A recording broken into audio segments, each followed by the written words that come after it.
You are in medieval Europe in the year 1347, living as a common villager in a small settlement outside Canterbury.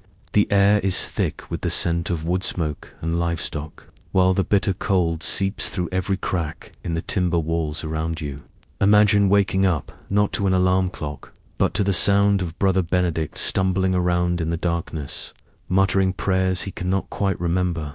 The monastery bell has not yet rung for matins, but something has stirred him from his straw pallet. His eyes are open, yet he moves like a man caught between worlds, neither fully asleep nor completely awake. This is the story of Agatha Thornfield, a 62-year-old widow whose weathered hands have seen more winters than most people see years. Tonight, like every night for the past 20 years, she prepares for what medieval people call the watch, that mysterious period between first sleep and second sleep, when the world belongs neither to day nor night, but to something else entirely. Agatha pulls her worn wool cloak tighter around her shoulders as she surveys her humble dwelling. The single room serves as kitchen, living space, and bedroom for herself, her 2 grandsons, Edmund and William, one sickly pig named Mortimer, and a particularly stubborn hen called Prudence, who has developed the alarming habit of laying eggs directly on whatever serves as a pillow. Another night, another battle for the blanket, Agatha mutters, eyeing Mortimer, who has already claimed the warmest spot near the dying embers. But tonight feels different.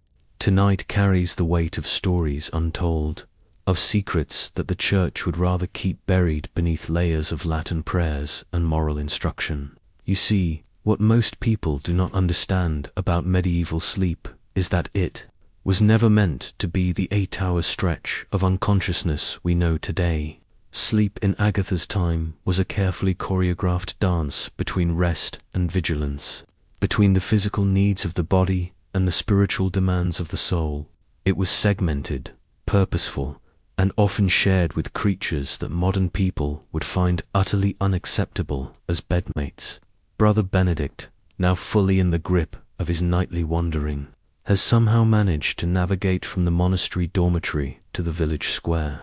His bare feet make no sound on the frozen ground, but his lips move constantly, forming words in a language that shifts between Latin and something older, something that predates the Church's careful control over the hours of darkness. The monk's condition is not unusual, what the modern world calls sleepwalking. Medieval people understood as a sign of spiritual disturbance, or perhaps divine communication. But Benedict's case is particularly troubling because he speaks in his sleep, revealing secrets that should remain buried in the confessional, and sometimes predicting events that have not yet come to pass.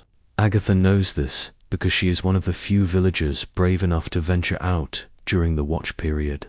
While others huddle in their beds, waiting for the second sleep to claim them, she tends to her small garden of herbs, checks on neighbors too old or sick to care for themselves, and occasionally follows the sleepwalking monk to ensure he does not harm himself or others. Tonight, however, Brother Benedict has stopped in the center of the village square. His eyes are wide open but seeing nothing of this world. His mouth opens, and words pour forth like water from a broken dam. The sickness comes from the east. The rats will bring it. Black death in their wake. The year of our Lord, 1348, will see more graves than harvests. Agatha feels ice in her veins that has nothing to do with the winter cold. She has heard enough deathbed prophecies to recognize the ring of truth, but this is different. This is specific.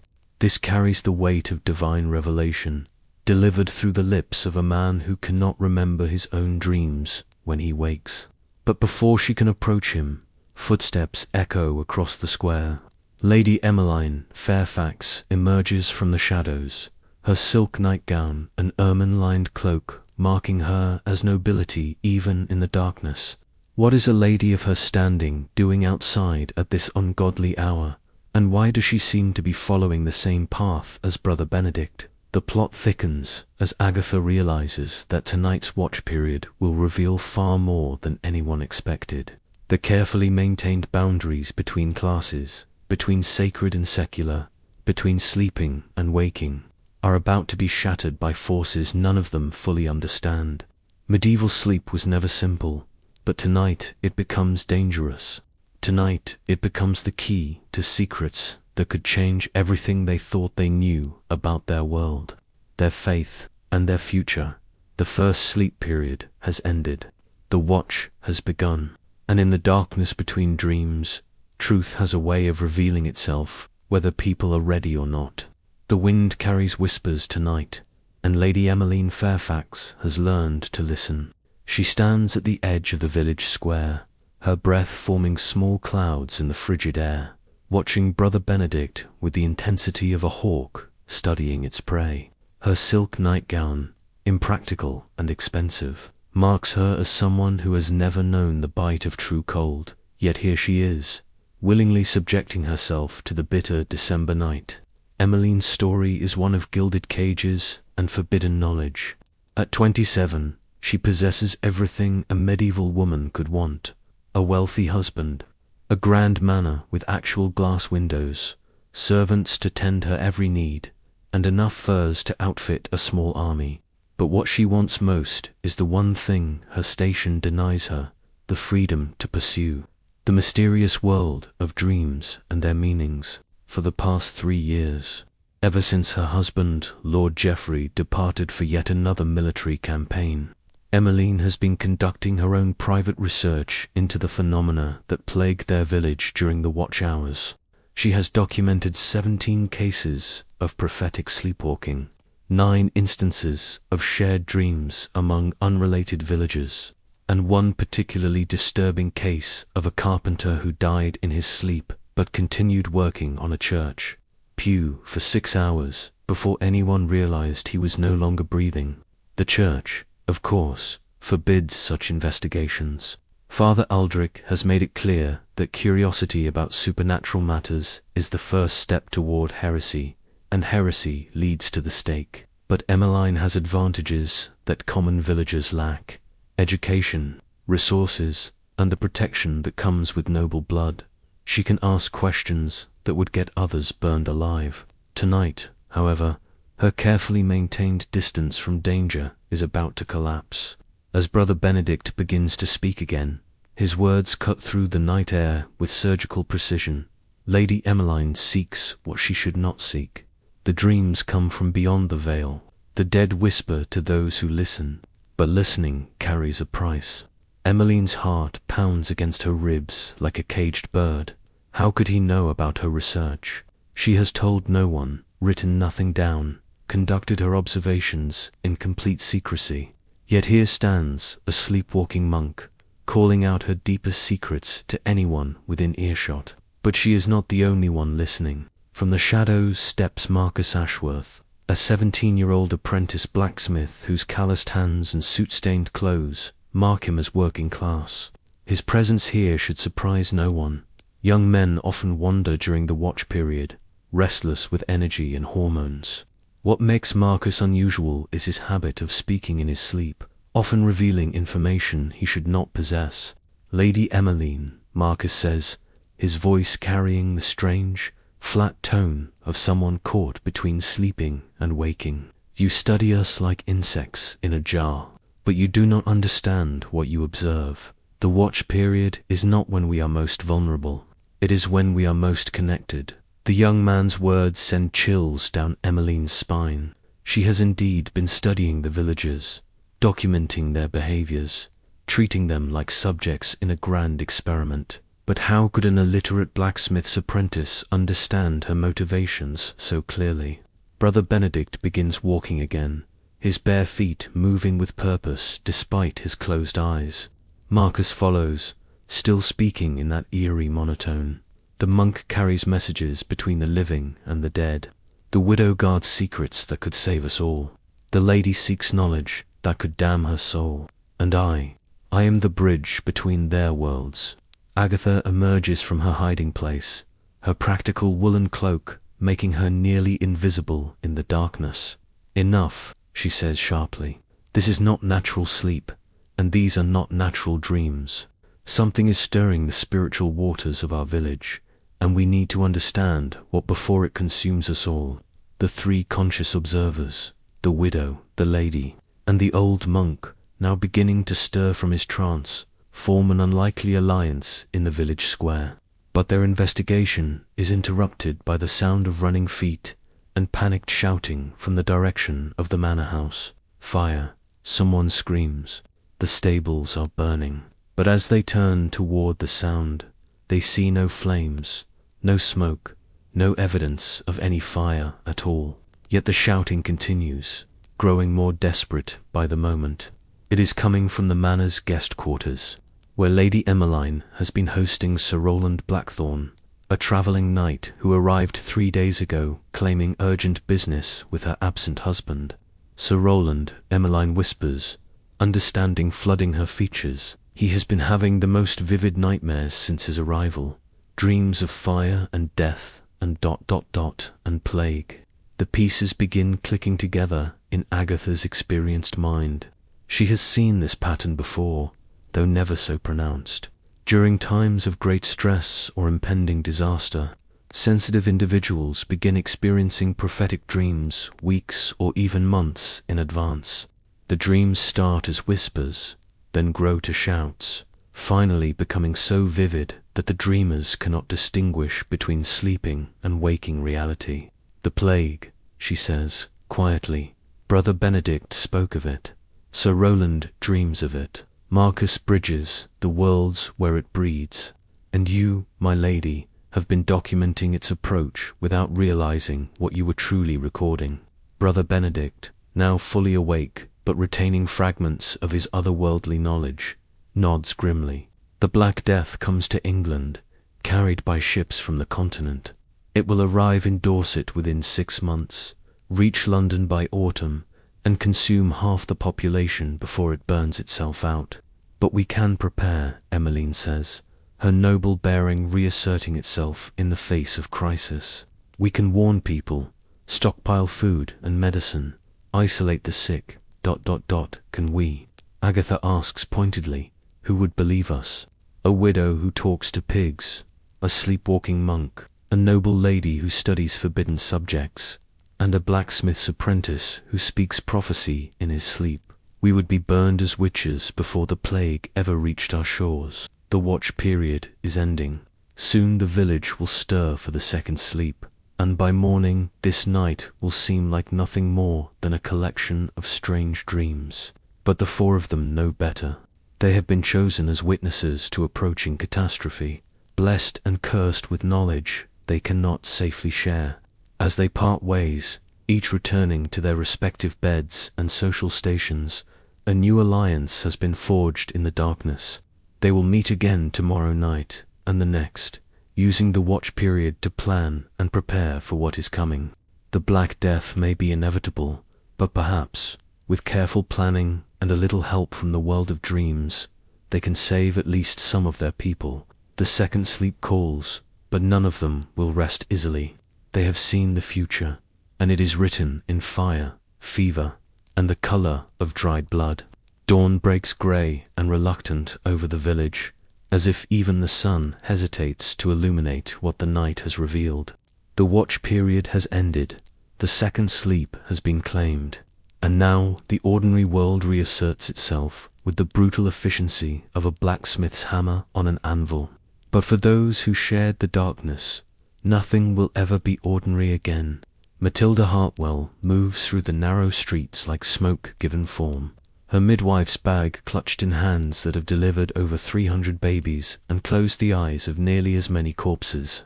At 45 she has learned to read the subtle signs that others miss. The way a pregnant woman holds her belly when death lurks in her womb. The particular pallor that marks children who will not see their next birthday. The restless sleep patterns that precede outbreaks of disease.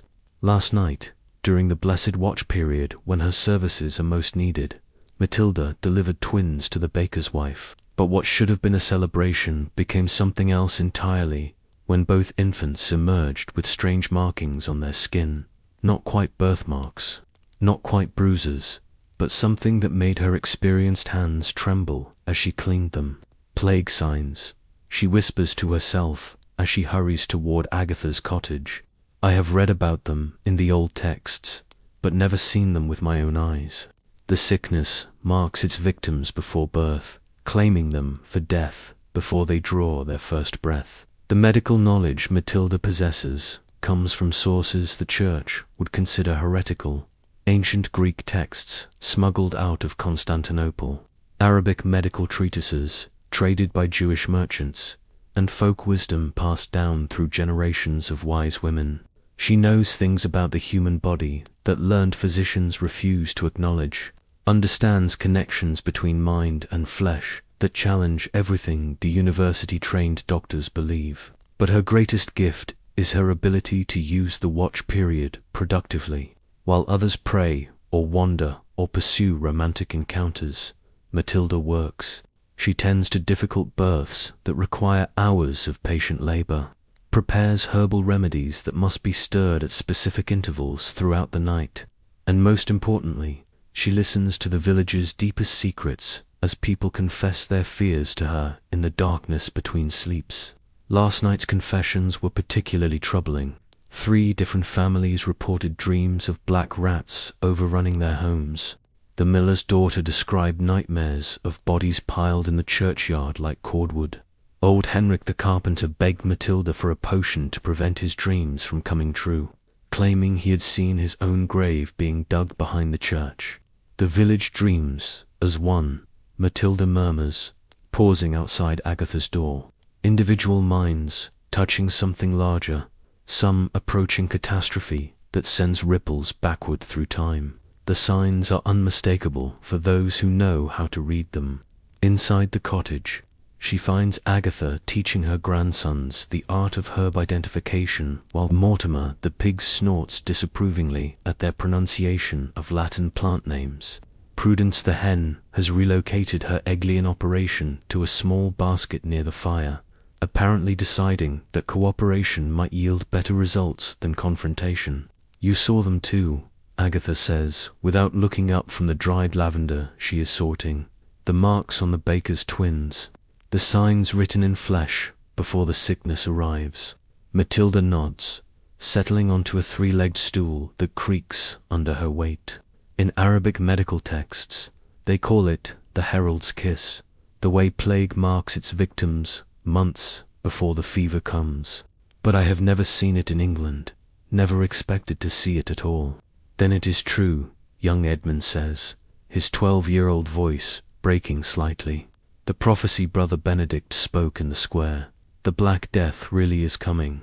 William, only 10, but possessing the practical nature of children who grow up poor, looks up from the herbs he is sorting. Will the animals get sick too? Will Mortimer and Prudence die? The question hangs in the air like smoke from green wood, acrid and impossible to ignore. Matilda has read accounts from the continent, stories of entire villages where dogs and cats dropped dead in the streets, where horses died in their traces and chickens simply fell from their roosts. The plague does not discriminate between human and animal, between rich and poor, between sacred and secular. Some will survive, Agatha says carefully. There are always survivors. Our job is to identify who has the best chance and help them prepare, and the others. William presses with the relentless curiosity of childhood. We help them die with dignity, Matilda answers honestly. We ease their pain, pray for their souls, and ensure they are not forgotten when the worst has passed. The conversation is interrupted by urgent knocking at the door. Lady Emmeline enters without waiting for permission, her usual noble composure replaced by barely controlled panic.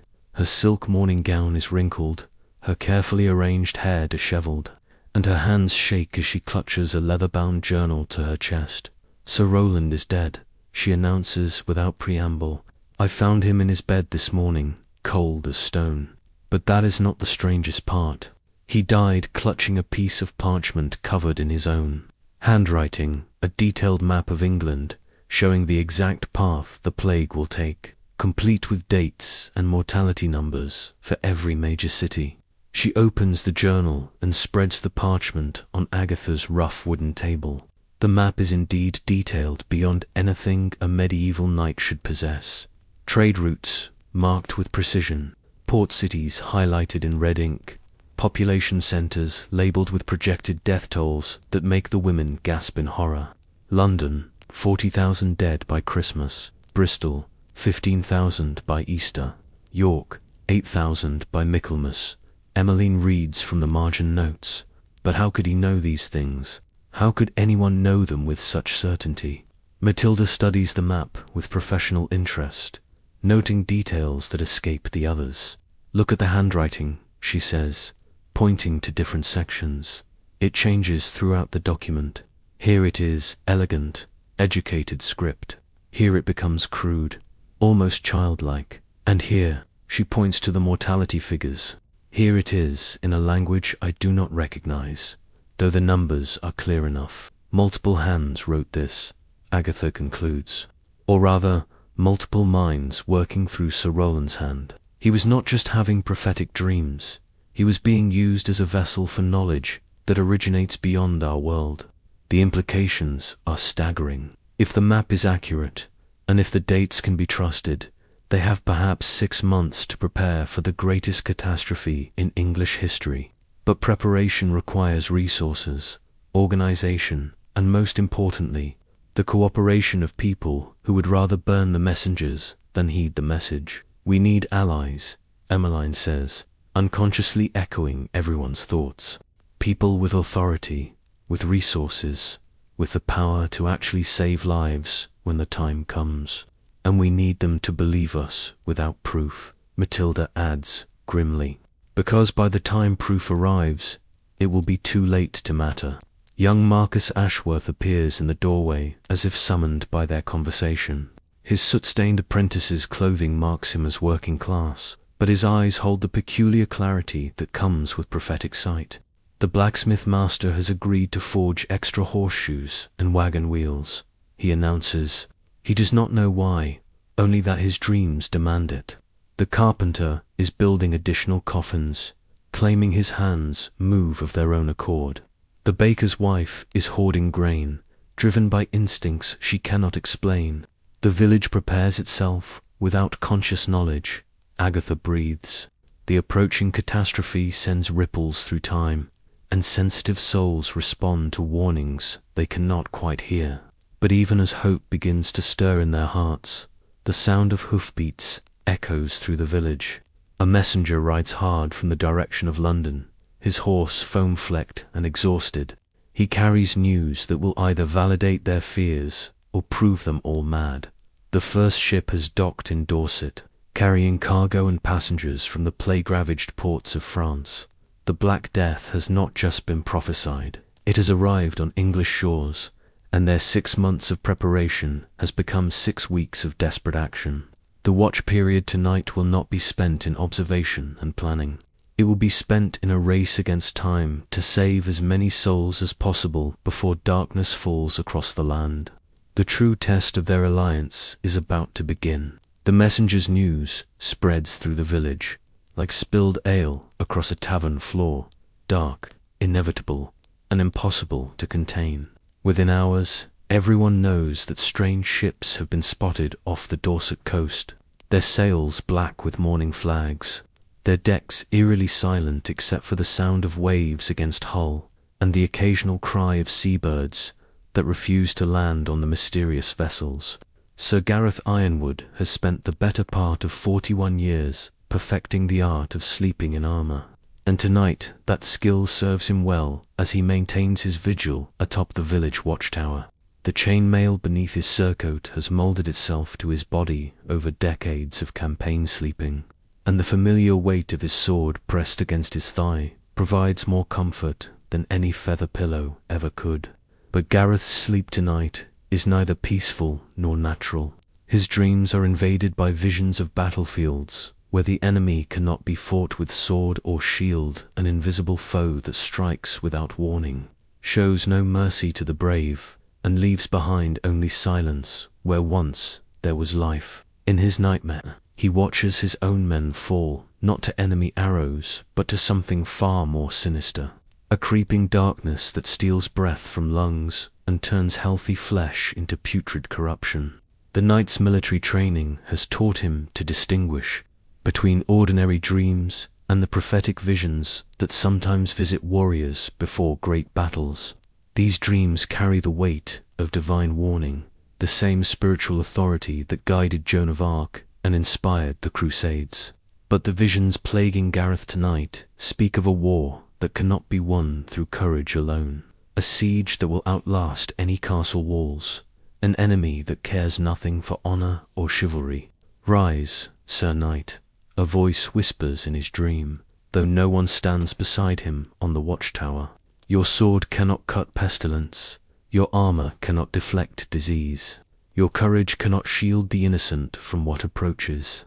But your authority can organize, your resources can prepare, and your oath of protection extends beyond the battlefield to the sickbed." Gareth wakes with a start, his hand instinctively reaching for his weapon before his mind fully processes that he faces no immediate physical threat. But the urgency from his dream remains, driving him to action even as the rational part of his brain insists that pursuing visions and prophecies is beneath the dignity of a Christian knight.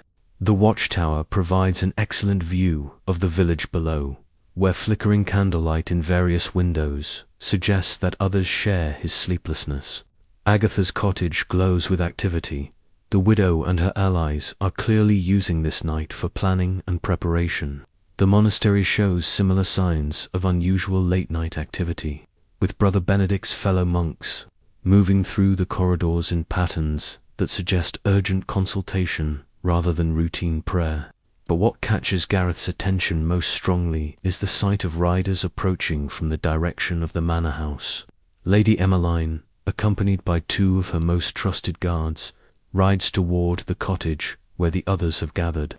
Her decision to openly associate with common villagers during a time of crisis speaks to desperation that transcends social boundaries.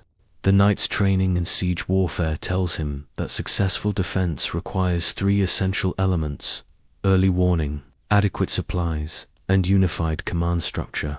The prophetic dreams have provided early warning. The villagers' mysterious hoarding behaviors are addressing supply concerns. But the question of leadership remains unresolved, and without clear authority, even the best preparations will crumble into chaos when the crisis arrives. Gareth makes a decision that would have seemed impossible just days earlier.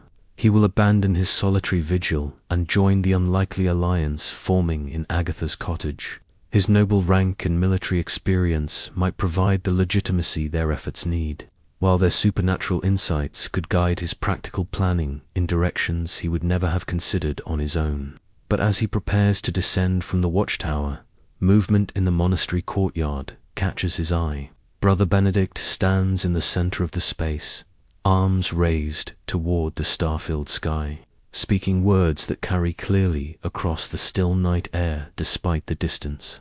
The monk's voice rises and falls in rhythms that suggest neither Latin prayer nor English speech, but something older and more primal. Other monks emerge from the dormitory, drawn by their brother's otherworldly chanting, but instead of attempting to wake him or guide him back to bed, they form a circle around the sleepwalking prophet and begin to chant in response. Their voices weave together in harmonies that predate Christian tradition, echoing ancient rituals that the Church has tried for centuries to suppress. The old ways surface when new terrors approach, Gareth mutters to himself, recognizing the pattern from his campaigns in Ireland and Wales, where native populations reverted to pre-Christian practices during times of extreme stress. When orthodox faith provides no comfort, people seek older sources of power and protection. The realization troubles him more than he cares to admit. If even the monks are abandoning church doctrine in favor of pagan ritual, what hope does Orthodox Christianity have of maintaining order during the coming plague? The social fabric of medieval society depends on clear hierarchies and established authorities. When those structures begin to break down, chaos follows as surely as dawn follows darkness. But perhaps, Gareth thinks as he finally begins his descent, this breakdown of traditional boundaries might also create opportunities for new forms of cooperation. The crisis that threatens to destroy their world might also force them to discover strengths they never knew they possessed. By the time he reaches Agatha's cottage, the building practically hums with urgent conversation. Lady Emmeline's guards wait outside, their presence lending an air of official sanction to whatever is being discussed within. Through the single window, Gareth can see figures hunched over what appears to be a map, their faces illuminated by the warm glow of oil lamps and marked by the intense concentration of people wrestling with impossible problems. He knocks once, firmly but not demandingly, and waits for permission to enter. When the door opens, he finds himself face to face with Matilda the midwife, whose experienced eyes assess him with the same clinical detachment she might use to evaluate a difficult birth. "Sir Knight," she says simply, "we have been expecting you. Your dreams called you here, just as ours called us. The question is whether you come as our ally or our judge." Gareth considers the question seriously before answering. "I come as a soldier who has seen too much death to dismiss any weapon that might prevent more. If your prophecies can save lives, then I will help you wield them. If your preparations can ease suffering, then my resources are at your disposal. And if your alliance can provide hope in hopeless times, then my sword defends it against all enemies."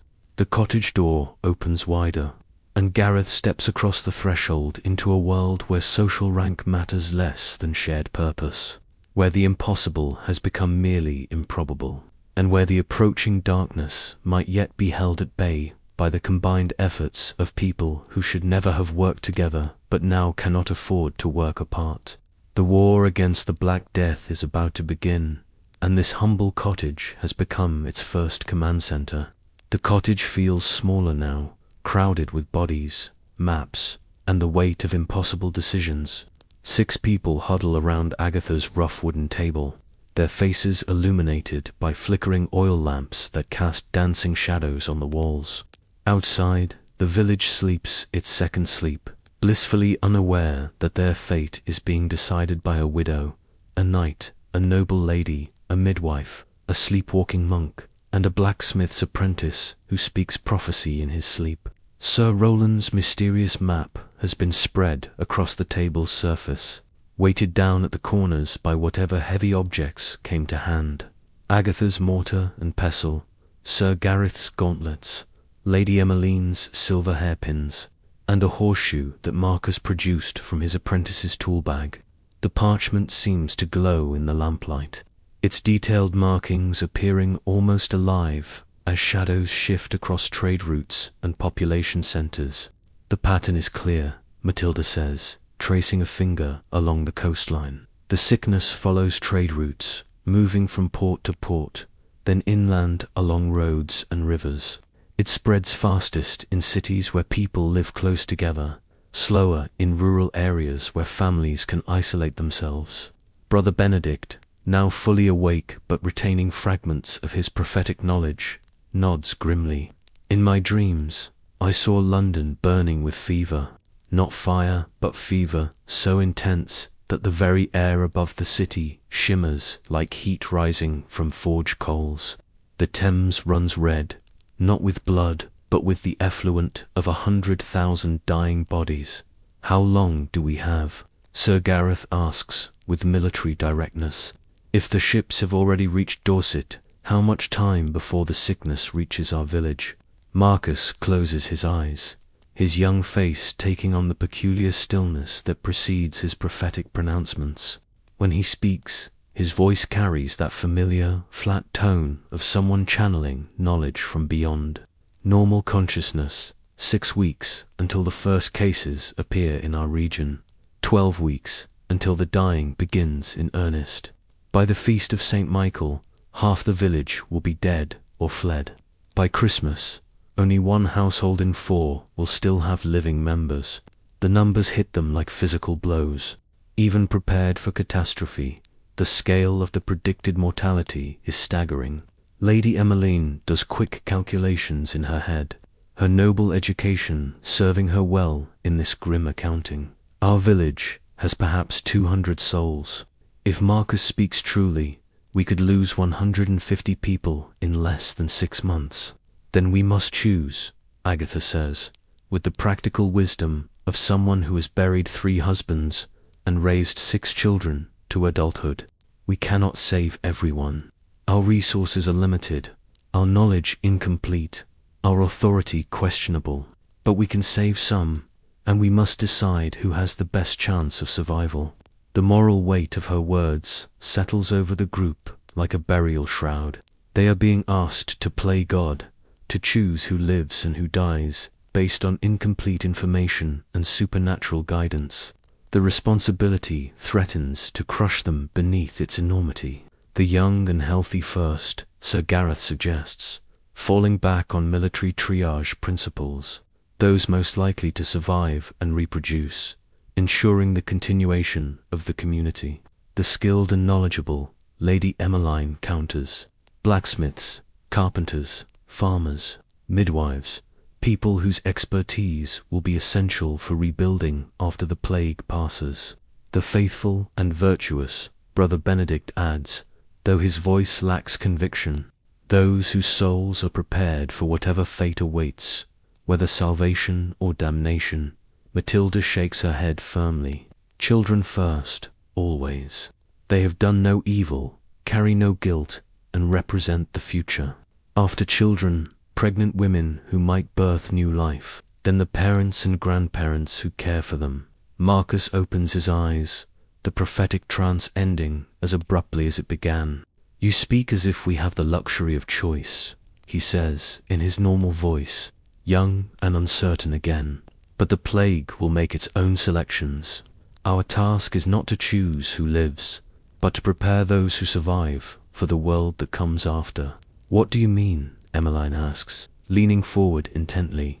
The old world dies with the plague, Marcus explains, his words carrying the weight of certainty despite his youth. The social structures, the economic systems, the religious authorities, everything changes. Those who survive will inherit a different England, one where the old rules no longer apply, and new ones have not yet been written. Then we prepare them not just to survive the plague, but to rebuild civilization, Sir Gareth concludes, his strategic mind grasping the implications. We preserve knowledge, protect resources, and train leaders who can guide communities through the chaos that follows. The conversation is interrupted by urgent knocking at the door. One of Lady Emmeline's guards enters, his face pale with fear and exhaustion. My lady, urgent news from the coast. The plague ships have made landfall at Weymouth. Survivors report that half the crew died during the crossing, and those still alive are ... changed. They speak of visions, of voices calling them toward inland settlements, of an irresistible compulsion to spread the sickness as far as possible. The guard's words trigger a memory in Brother Benedict's mind, something from his prophetic dreams that he had dismissed as mere nightmare imagery. The plague carriers are not just victims, he says slowly. They become servants of the disease, driven to spread it with purpose and intelligence. The sickness does not merely kill, it recruits. Impossible, Sir Gareth objects. Disease is not a thinking enemy. It spreads through natural contact, through bad air and corrupted humors. It cannot strategize or plan, can it not? Agatha asks quietly. We have seen prophecy made manifest, sleepwalking monks who speak truths they should not know, dreams that cross boundaries between individuals. If the spiritual realm can influence our world so directly, why should the plague be limited to purely physical effects? The question hangs in the air like smoke from green wood, acrid and impossible to dispel. They have already accepted the reality of supernatural guidance in their preparations. Now they must consider the possibility that their enemy possesses similar otherworldly advantages. Then we face not just disease, but intelligent malevolence, Lady Emmeline says, her noble training in court intrigue serving her well in analyzing this new threat. An enemy that can think, plan, and adapt. An enemy that turns its victims into willing allies. And our advantage? Matilda asks. Marcus smiles for the first time since entering the cottage, his young face brightening with sudden hope. Our advantage is that we know it is coming. We can prepare not just our bodies, but our souls. We can forge alliances that transcend normal social boundaries, and we can fight back with weapons our enemy does not expect. Cooperation, sacrifice, and love strong enough to resist corruption. Outside, the watch period is ending. Soon the village will wake for its second sleep, and by morning this night will seem like nothing more than a collection of strange dreams. But the 6 conspirators in Agatha's cottage know better. They have seen the future, and they have chosen to fight it with everything they possess. The Black Death may be intelligent, purposeful, and supernaturally empowered, but it has never faced opponents like these, people who dream together, plan together, and refuse to surrender even when victory seems impossible. The real war is about to begin, and they will meet it with eyes wide open. 3 weeks have passed since that fateful night in Agatha's cottage, and the village of Little Thornfield has transformed into something unprecedented in medieval England. A community preparing for apocalypse with supernatural guidance and absolute determination. The changes are subtle enough to escape casual notice, but profound enough to alter the very fabric of daily life. The most obvious transformation involves the sleep patterns of nearly every villager. What began as isolated cases of prophetic dreaming has spread throughout the population, creating a network of shared consciousness that operates most powerfully during the watch period between first and second sleep. Children wake at midnight to tend small fires, ensuring that no household ever goes completely dark. Adults use the quiet hours to prepare supplies, share information, and plan for contingencies that their waking minds refuse to acknowledge. Agatha stands in her cottage doorway, watching the village's nightly transformation with a mixture of pride and terror. Her grandsons Edmund and William have become efficient managers of what she privately calls the Dream Network, a system of communication that relies on shared visions, symbolic messages, and the peculiar clarity that comes with prophetic sight. Even Mortimer, the pig, and Prudence, the hen, seem to participate, their animal instincts attuned to approaching danger in ways that complement human supernatural awareness. Grandmother, Edmund whispers, his 12-year-old voice carrying wisdom far beyond his years. The dreams are changing again. They show us not just what is coming, but what we must do to survive it.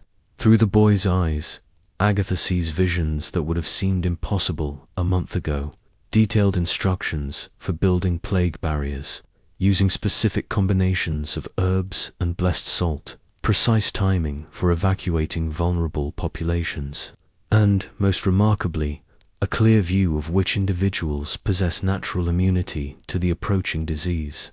Lady Emmeline has abandoned all pretense of noble propriety, spending her nights moving between cottages like a physician making rounds. Her silk gowns have been replaced with practical wool dresses, her carefully arranged hair hidden beneath a simple linen cap, her soft hands now calloused from manual labor. But the transformation goes deeper than appearances. The lonely, intellectually curious aristocrat has become a leader, someone who can translate supernatural warnings into practical action plans. The immunity dreams are the most important, she explains to Sir Gareth as they review the night's intelligence reports in what was once the manor's formal dining hall, now converted into a command center. Marcus has identified 47 villagers who will survive the plague naturally. Matilda has confirmed these visions through her own prophetic sight. If we can protect these individuals during the worst of the outbreak, they will form the core of our rebuilt community. Sir Gareth nods grimly, his soldier's mind wrestling with strategies for a war unlike any he has fought before. And the others, the 150 who will not survive. We ease their passing, Matilda interjects, entering the hall with her midwife's bag and an expression of determined compassion. We ensure they die with dignity, surrounded by love, free from the corruption that turns plague victims into willing servants of the disease. It is not victory, but it is resistance. The midwife's role has expanded far beyond delivering babies and tending the sick. Her ability to move between the worlds of life and death, her deep knowledge of herbal remedies, and her prophetic dreams have made her the group's spiritual anchor. She alone seems capable of looking directly at the approaching catastrophe without losing hope or sanity. Brother Benedict emerges from the shadows, his monastic robes replaced with the practical clothing of a working man. His sleepwalking episodes have become more frequent and more detailed, providing tactical intelligence about the plague's progress that would be impossible to obtain through conventional means. But the knowledge comes at a price. Each night of prophetic dreaming leaves him more exhausted, more disconnected from ordinary reality.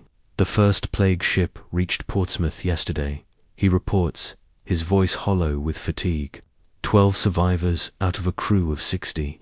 They carry instructions written in languages they do not speak, maps showing routes they have never traveled, and an unshakable compulsion to spread the sickness as widely as possible before their own deaths claim them. How long until they reach us?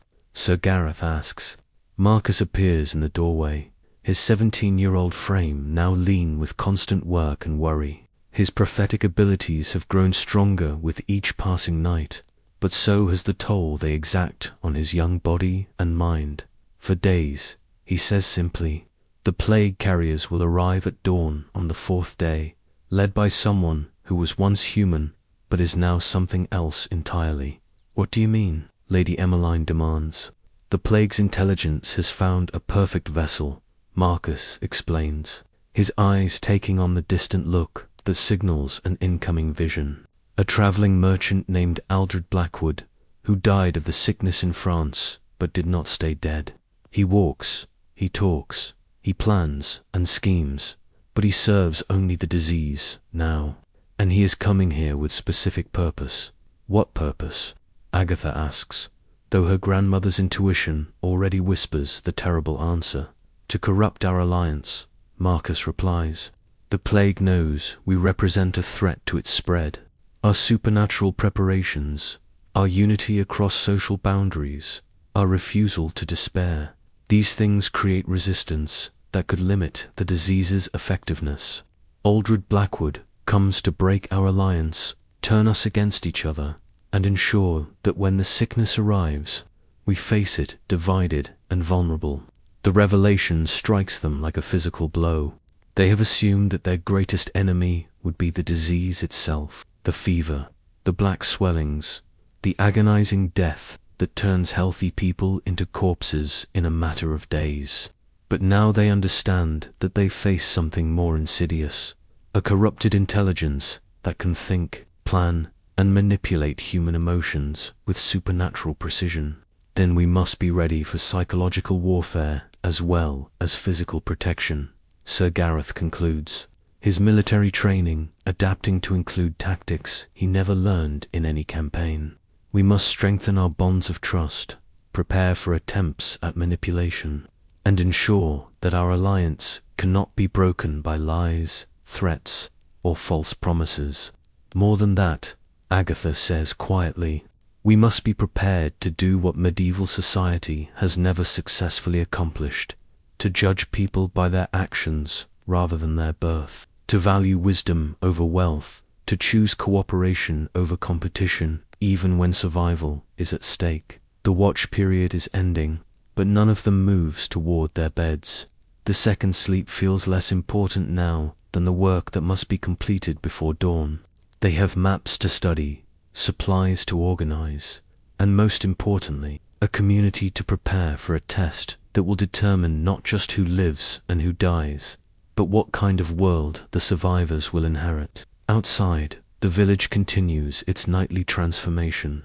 In cottage windows, candles burn steadily as families maintain their vigils. In the church, Father Aldrich conducts prayers that blend Christian liturgy with older, more primal invocations. In the marketplace, goods are sorted and cached according to dreams that show which supplies will prove most valuable when normal trade collapses. But beneath all the practical preparations runs a deeper current of change. The approaching plague has forced the villagers to confront fundamental questions about the nature of community, the meaning of sacrifice, and the price of survival.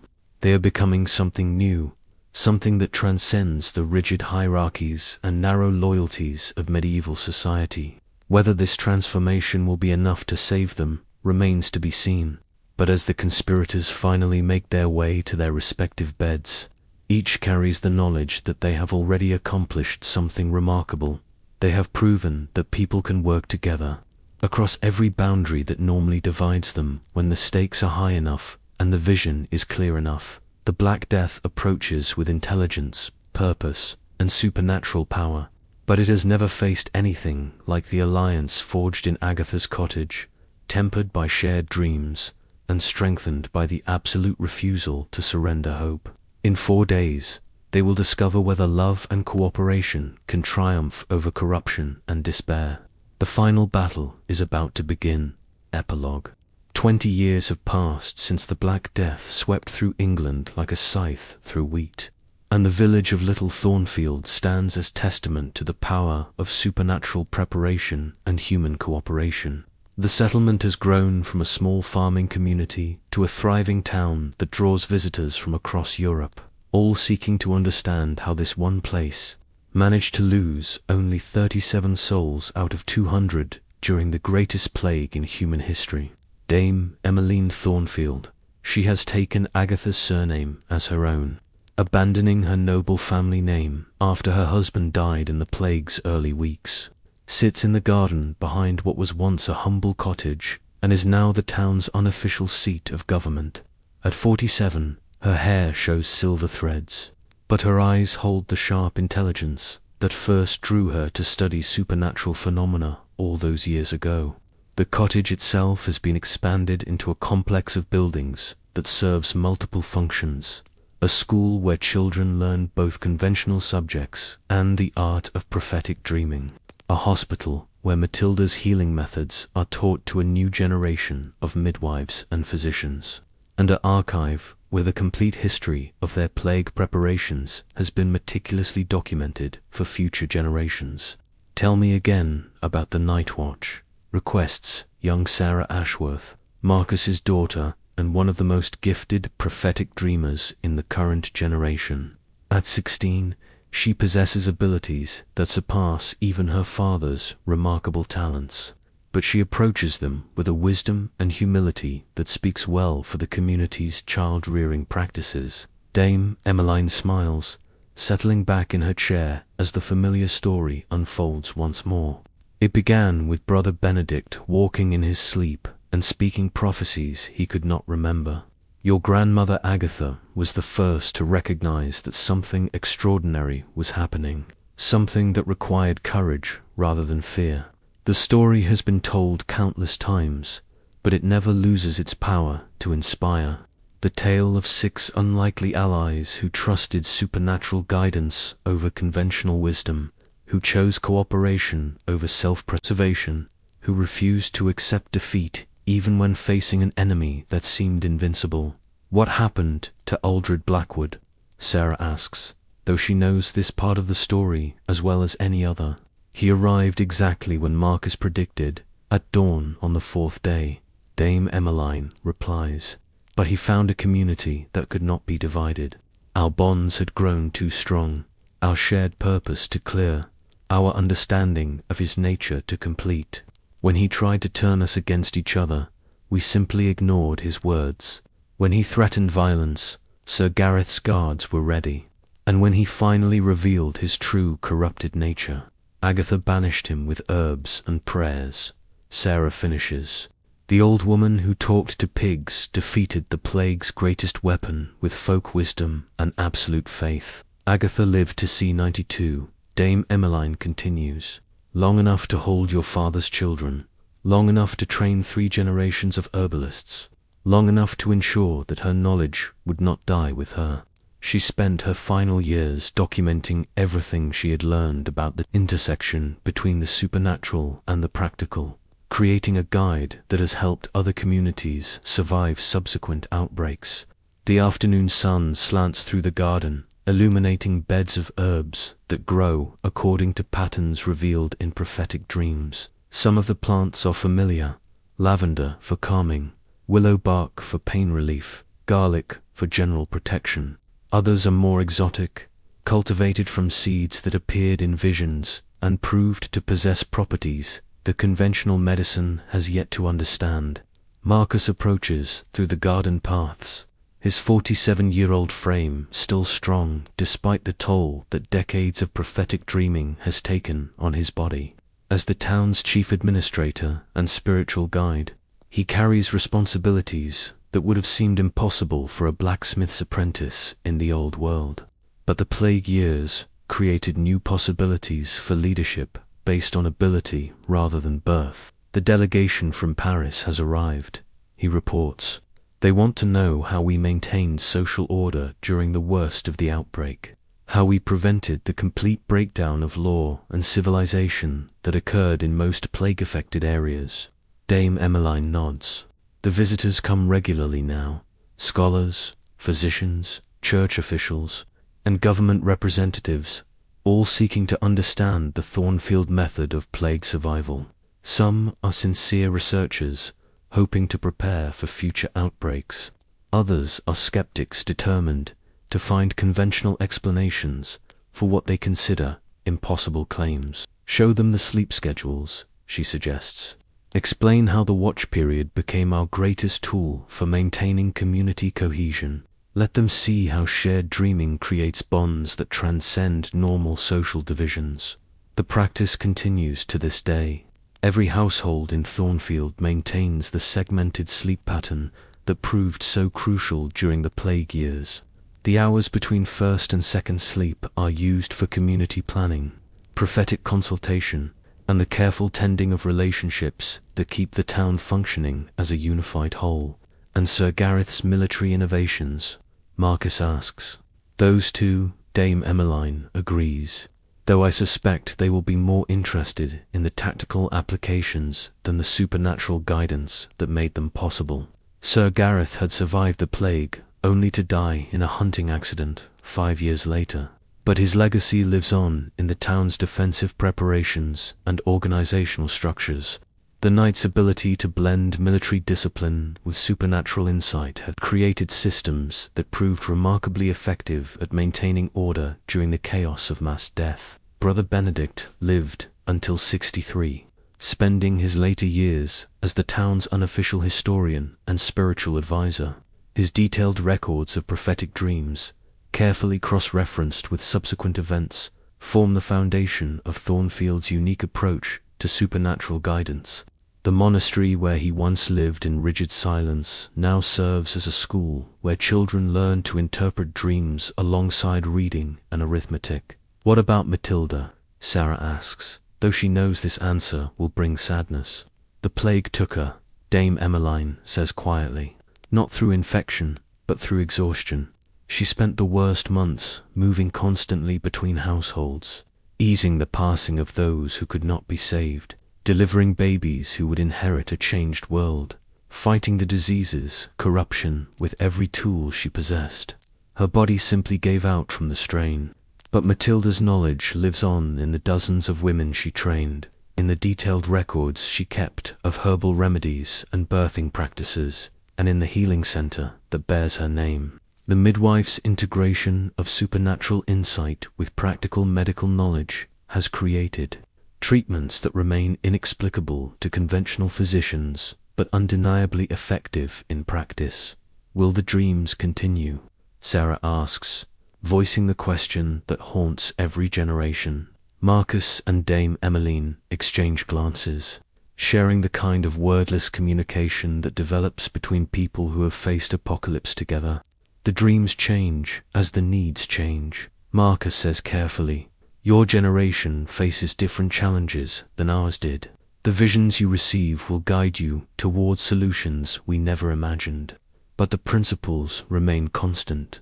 Dame Emmeline adds, trust the dreams that serve community welfare over personal gain. Choose cooperation over competition. Value wisdom wherever you find it, regardless of its source.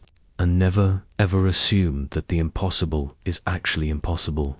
As evening approaches, the familiar rhythms of Thornfield's unique lifestyle begin to assert themselves. Families gather for early dinners before the first sleep. Children help parents prepare the small fires and oil lamps that will burn during the watch period. Adults review the dreams and visions they hope to explore during the hours of deepest spiritual connection. The town that rose from the ashes of the Black Death has become something unprecedented in medieval Europe, a place where supernatural guidance and practical wisdom work together, where social boundaries exist but do not divide, where the lessons learned from apocalypse have created a more humane and resilient way of life. The plague years tested everything they believed about community, faith, and human nature. They emerged from that test, not unscathed, but unbroken. The price was high: 37 graves in the churchyard, families torn apart, a way of life forever changed. But what they gained was perhaps even more valuable: proof that people can transcend their limitations when they face the impossible together. As the first stars appear in the darkening sky, Dame Emmeline makes her way to her own bed, knowing that the watch period will soon begin, and with it the nightly renewal of the bonds that hold their community together. The Black Death is long gone, but the lessons it taught and the alliances it forged continue to shape a small corner of England, where dreams still guide the waking world, and the impossible happens with reassuring regularity. In the end, perhaps that is the greatest victory of all: not just survival, but transformation; not just endurance, but hope; not just the preservation of life, but the creation of a better way to live it. The medieval world may have ended with the plague, but what rose from its ashes proves that even the darkest times can give birth to unexpected light. Fim.